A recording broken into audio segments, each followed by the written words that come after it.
She called 911 and pointed at me like I was some criminal. "He's trespassing on my property," she screamed, while standing on my ranch. The dispatcher's voice was still echoing from her phone when she added, "Loud enough for my workers to hear. My son needs this land. He has plans. This man is refusing to leave." I was leaning against my fence, hat low over my eyes, watching the dust move across the dry Texas field. My cattle were calm. My men were quiet. Only Karen was making noise. "Ma'am," I said slowly, "you're standing on my land." She laughed, not nervous, not unsure, confident, like she had already won. "Your land?" she snapped. "The HOA owns this entire development. You were notified last week. This ranch has been reassigned." Reassigned. That word almost made me smile. I looked at the wooden sign nailed near my gate. It had been there for 3 generations. My father carved our family name into it with his own hands. This ranch was older than her fancy SUV and her printed HOA badge hanging around her neck. "You got the wrong address," I told her.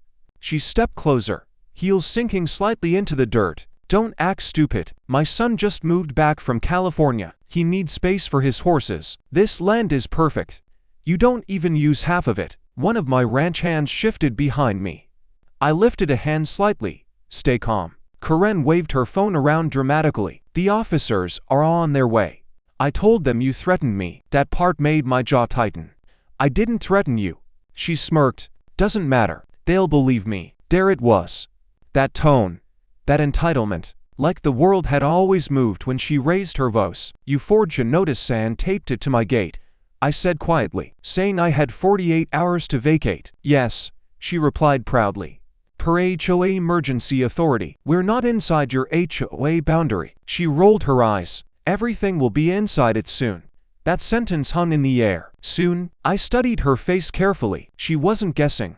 She believed what she was saying. Down the dirt road, sirens started to grow louder. My ranch hands looked nervous now. One of them whispered, "Boss, it's fine," I said. Karen crossed her arms. "You should have packed when you had the chance." The patrol car pulled up fast, dust swirling around it. 2 deputies stepped out. I recognized one of them instantly. Young guy, still learning. Karen rushed toward them before they could even close their doors. "Thank God," she cried dramatically. "He's been aggressive and refuses to leave the property. I'm the HOA president. This land was legally transferred this morning." "Transferred?" The deputy looked at me. I didn't move from my spot. "Sir," he called out, careful tone, "can you step over here?" I walked slowly toward them, calm, hands visible. Karen jumped in again. "He's been hostile. I'm scared for my safety." The younger deputy frowned slightly. "Ma'am, we'll handle it." She turned to me with a small victorious smile. I met the older deputy's eyes.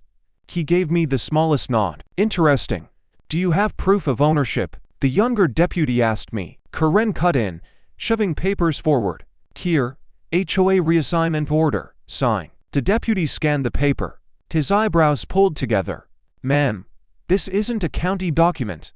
"It doesn't need to be," she snapped. "HOA authority overrides rural parcels during expansion." Now the older deputy looked fully confused. "Expansion approved by who?" he asked. Karen hesitated for half a second, then recovered. "By the board." I tilted my head slightly. "What board?" She ignored me. The younger deputy looked back at me. "Sir, do you have your deed?"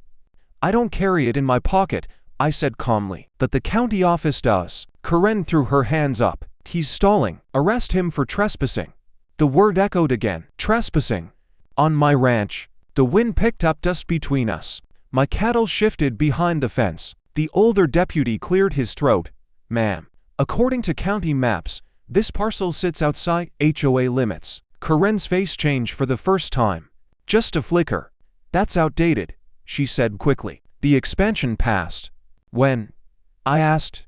She didn't look at me. The younger deputy stepped aside, speaking quietly into his radio. Karen leaned closer to me, lowering her voice. "You could have left peacefully. Now this will be embarrassing for you." "For me?" I asked. "For a man about to be dragged off his own land." There was that confidence again, like she knew something we didn't. The radio on the deputy's shoulder crackled. He listened. His expression shifted. He looked at the older deputy, then at me. "Ma'am," he said slowly, County records show no transfer, no expansion, and no authority from your HOA over this ranch. Karen's lips parted. That's impossible, she whispered. The older deputy crossed his arms. In fact, this land is registered under. He paused. Looked at me again, almost amused now. Under Sheriff Daniel Hayes. Silence. The wind stopped feeling hot. Karen blinked. What? She said. I adjusted my hat slightly. Morning, deputies. The younger one straightened instantly. Karen looked from them to me, then back again. You're lying, she said weakly. The older deputy shook his head. Ma'am, he's the elected county sheriff. Her phone slipped slightly in her hand. But he never said. You never asked, I replied calmly. Her face went pale. My ranch hands behind me tried very hard not to smile. Karen took a shaky breath. That doesn't matter. I filed a report. He threatened me. The younger deputy looked uncomfortable now. Ma'am, filing a false police report is serious. I didn't lie. You claimed ownership of land you don't own.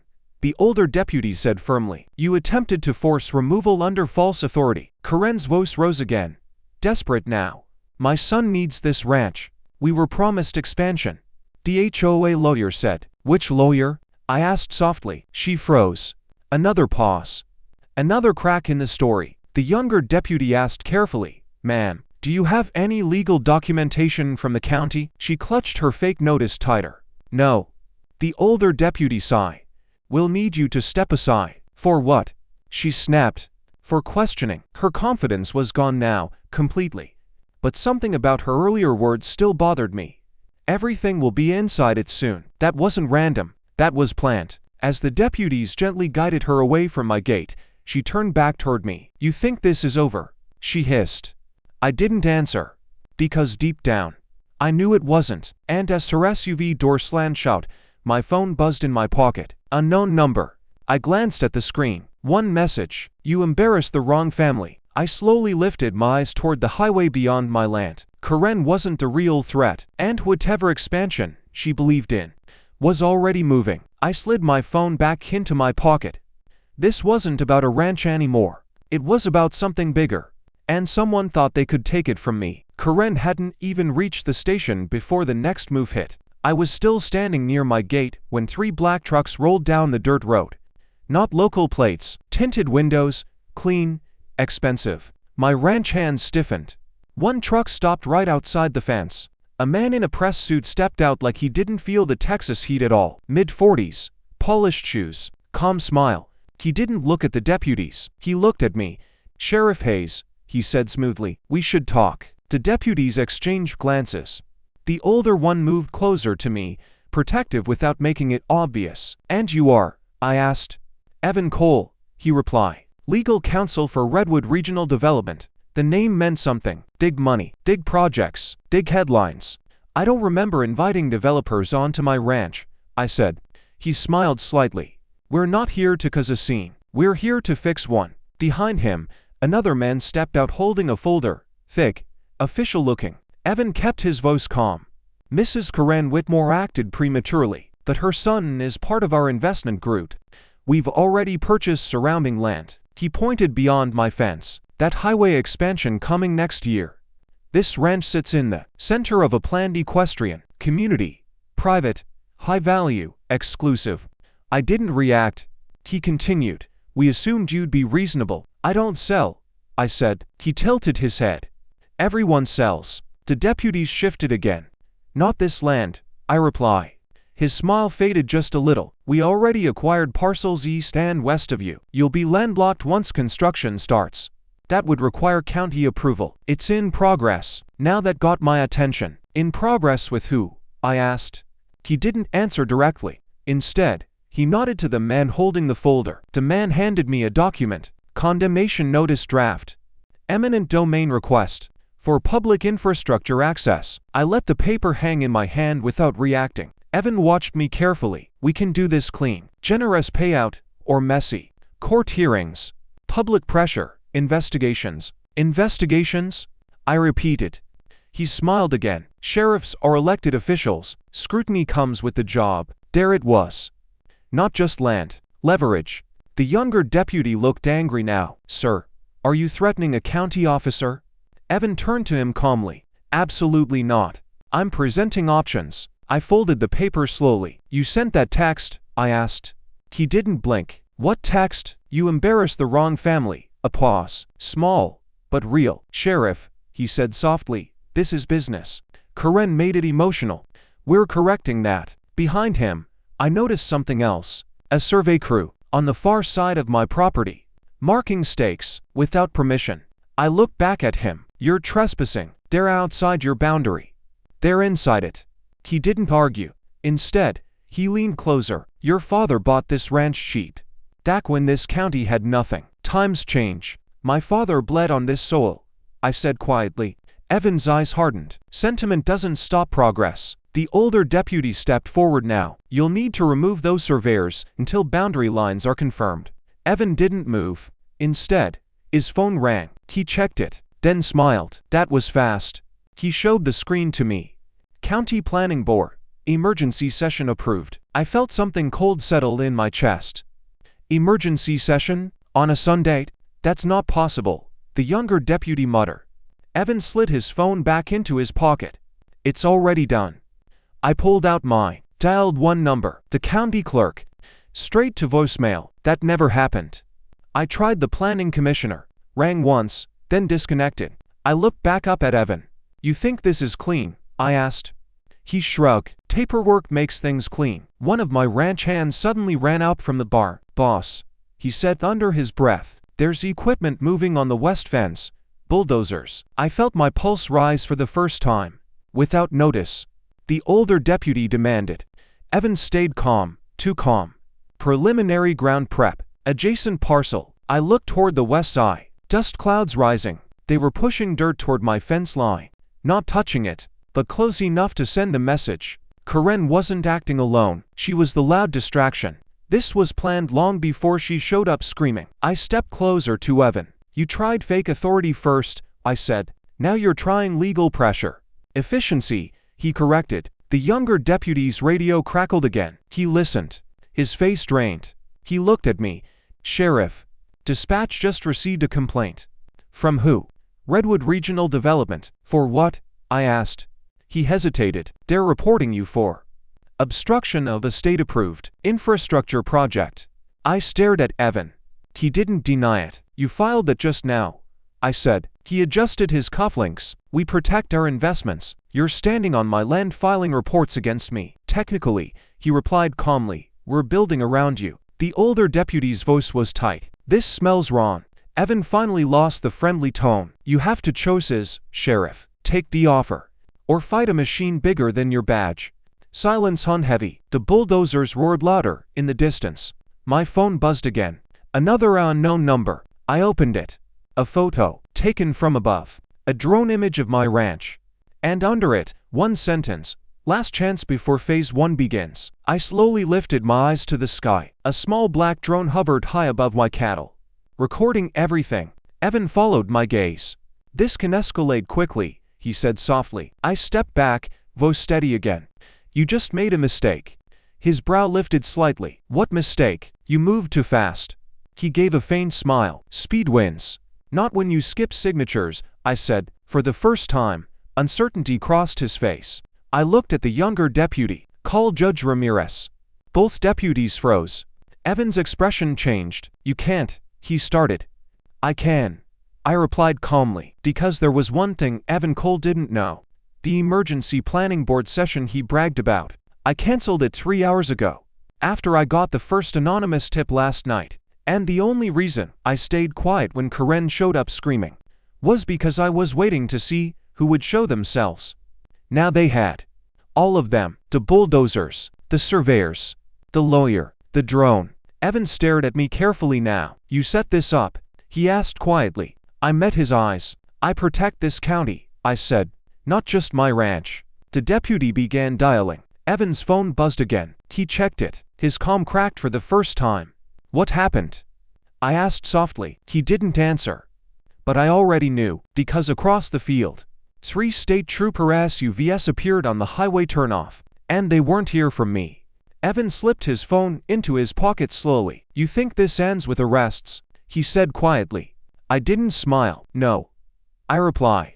It ends with exposure. And as the trooper's sirens cut through the heat, I realized something else. Karen wasn't just trying to steal land for her son. Her son wasn't just an investor. He was running the entire expansion project. And if what I found last night was true, this wasn't about horses. It was about laundering millions through fake development permits. The troopers stepped out. Evan took one slow step back. The game had changed. But deep down, I knew this was only phase 1. The state troopers didn't rush. That's what made it heavier. They stepped out slow, hands resting near their belts, eyes scanning everything. The bulldozers in the distance didn't stop. The drone still hovered above my ranch like a silent witness. Evan Cole's confident posture was gone. Not completely broken, but adjusted. Calculating again, one of the troopers walked straight toward me. "Sheriff Hayes," he said with a short nod. "Morning," I replied. He turned to Evan. "Sir, we received a notice about unauthorized pre-development activity and possible fraudulent filings under Redwood Regional Development." Evan's jaw tightened. "There must be a misunderstanding." "There usually is," the trooper said calmly. "Until there isn't." Behind us, Karen's SUV was still parked near the road. A deputy standing beside it while she argued through the open window. She kept pointing at my land like it already belonged to her. The trooper continued. "We'll need all construction equipment powered down immediately." Evan glanced toward the west fence. The bulldozers hesitated, then shut off. Silence rolled across the field. It felt different now. He looked back at me. "You've been busy." "I don't like surprises," I said. "You're overreaching. You're trespassing." He didn't argue that part this time. Another trooper approached holding a tablet. "Sir," he said to me quietly, "we reviewed the emergency planning submission from this morning." "And?" I asked. "It was digitally filed, using credentials assigned to a county clerk." My chest tightened slightly. "Assign," he repeated, "but not authorized." Evan spoke quickly. "Our legal department filed that in good faith." The trooper didn't even look at him. The clerk whose credentials were used passed away last year. That landed heavy. Even the younger deputy behind me muttered, "What?" Evan didn't react outwardly, but I saw it. That tiny flicker again. "That's impossible," he said calmly. "Not according to state IT," the trooper replied. Now I understood why everything moved so fast. Why the calls didn't connect. Why the emergency session was approved on a Sunday. Someone inside the county system had been bypassed. Or hacked. Karen suddenly shoved her SUV door open and stormed toward us despite the deputy trying to stop her. "This is ridiculous," she yelled. "You're all protecting him because he's sheriff." The trooper looked at her calmly. "Ma'am, please step back. My son has invested millions into this county," she shouted. "You can't just stop progress because some cowboy refuses to move." "Cowboy?" I almost smiled. Evan turned toward her sharply. "Karen." But she was spiraling now. "You promised us this would be done today," she snapped at him. "You said the paperwork was clean." The troopers exchanged looks. Evan's mask slipped for half a second. "I said it was handled," he corrected through clenched teeth. "Handled?" she shot back. "You said the sheriff wouldn't even see it coming." Silence. Real silence. The trooper slowly turned his head toward Evan. "That's so?" he asked. Karen realized too late what she just said. Evan closed his eyes briefly, controlled breath. Then he looked at me again. "You baited us," he said quietly. "No," I replied. "You rushed." The trooper holding the tablet stepped closer to Evan. "We're going to need access to your filing systems and the device used for submission." Evan didn't move. "On what grounds?" "Identity fraud, attempted unlawful condemnation, and obstruction of a county officer." That last part hit, because that complaint they filed against me, it was logged, and it was fake. The trooper added, "We also traced the anonymous message sent to Sheriff Hayes." Karen's face went pale again. Evan didn't ask what message. He already knew. It came from a registered device under Redwood's executive account. The trooper finished. Now the younger deputy actually stepped forward with handcuffs in hand. Not dramatic, just ready. Evan raised a hand slightly. "Let's not escalate." "You already did," I said. Behind us, more county vehicles arrived. But what caught my eye wasn't law enforcement. It was a black luxury sedan pulling up behind them. Dark windows, familiar plate. My stomach tightened. The back door opened, and out stepped Marcus Whitmore. Karen's son, tall, polished, expensive watch. Calm expression. He didn't look angry. He looked annoyed. "Mom," he said flatly. I told you not to come out here. Karen rushed toward him like he was her rescue. They're trying to arrest Evan. They're protecting him. Marcus's eyes moved to me, slowly. Measure. You're the sheriff, he said. I am. He nodded slightly. You could have taken the offer. I don't sell. That's emotional. It's ownership. He stepped closer, hands in his pockets. No fear. No panic. You think this stops the project? He asked quietly. I think it slows whatever scam you're running. A small smile touched his lips. Careful. The trooper interrupted. Sir, are you an executive partner at Redwood Regional Development? Marcus didn't hesitate. Majority stakeholder. We'll need you to remain on site. Karen grabbed his arm. They can't do that. They can. Marcus said calmly without looking at her. He kept his eyes on me. You've dug into our permits, he said. That's impressive. I dug into shell companies, I replied. 3 of them tied to your name. All registered within the last 8 months. His smile faded slightly. Investment strategy, he said. Using fake environmental approval codes. Now his jaw tightened. The trooper holding the tablet stepped forward again. We confirmed something else. Everyone looked at him. The adjacent parcels you claim to own. He tapped the screen. They're under contract. Not transferred. Karen blinked. What? Marcus looked sharply at Evan. Evan didn't speak. The trooper continued. Meaning the bulldozers were operating on land not legally owned by Redwood. That changed the energy completely. Karen whispered. Marcus? Marcus didn't answer her. He stared at Evan. You told me the transfers were finalized. They were pending signatures. Evan replied carefully. Pending. Marcus repeated. I watched the cracks spread. The big development. The pressure tactics. The fake filings. They were bluffing speed to force me out before paperwork caught up. Marcus looked back at me. You've stalled us, he said quietly. No. I reply. You stalled yourselves. A ranch hand came jogging up again. Sheriff. Media vans just turned onto the highway. Of course they did. Because I made one call before sunrise. Not to the press, to a state ethics investigator, who apparently didn't waste time. Marcus heard that too. His composure shifted for the first time. You involved the state, he asked. I involved oversight, I answered. The trooper stepped closer. Mr. Whitmore, we have reason to believe development funds were moved to restricting agricultural grants. Karen's head snapped toward her son. What does that mean? Marcus didn't answer. Evan finally spoke. Voslor now. This is premature. The trooper shook his head. No. What's premature is starting construction before ownership. Karen looked between them, confusion turning into fear. Marcus, tell them. He finally looked at her. Mom, go sit in the car. No, she whispered. You said this was clean. He didn't respond. Because it wasn't. And now the troopers were separating Evan and Marcus. Reading rights, collecting devices. The drone above us suddenly shifted, then lowered. One of the troopers looked up. Bring that down, he ordered. The drone slowly descended near the sedan. A tech officer picked it up carefully. Encrypted memory, he muttered. I stepped closer to Marcus. This wasn't about horses, I said quietly. He looked at me with cold honesty now. It was about positioning, he replied. For what? He hesitated. Just long enough. For a private logistics corridor. That hit harder than anything else. Logistics corridor. Through my ranch. Connecting the highway expansion to industrial land south of town. This was never residential, I said. He didn't deny it. Karen whispered. What are you talking about? He still didn't look at her. Because she was the distraction. The loud HOA president making noise about property rules. While her son moved commercial freight routes through rural land. The trooper returned with the tablet. Sheriff. Financial forensics just confirmed something. I waited. Redwood moved $7 million through a non-profit agricultural foundation last month. Marcus closed his eyes briefly. The trooper added, that foundation lists Karen Whitmore as board chair. Karen staggered back like she'd been hit. What? She whispered. Marcus finally looked at her. You were supposed to just sign, he said quietly. Her face drained of color. You said it was a community equestrian fund. It was, he replied coldly. On paper. The deputies moved closer.